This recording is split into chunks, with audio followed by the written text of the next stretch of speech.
Well, for the first district, the Bay is not only a national treasure, but it's an economic asset. My son's a waterman, so he makes his living off of the Bay, and he lets me know all the time the things that he either likes or sometimes the things he doesn't like.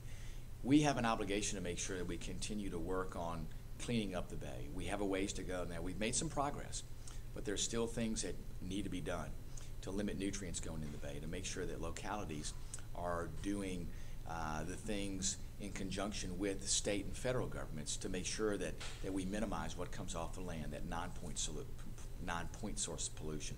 Also to make sure, too, that we are upgrading our sewage treatment plants, many of which have been done, but there's still a few more improvements that can be done. I think all of those things are critical for us to protect the Bay and understand the importance and economic value of the assets in the Bay, the fish, the crabs, the oysters.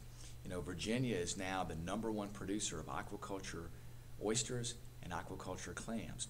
So great success story there, and they are great filter feeders, so they kind of help clean up the Bay. So doing more to make sure, too, that we protect the resources in the Bay are key. Good fisheries policy, and I've been at the forefront of making sure that we have good fisheries policies to protect the fish we have, to make sure that they continue to have longevity, make sure that they have enough population to reproduce each year, so if you have a bad year, we know fish populations are not going to suffer.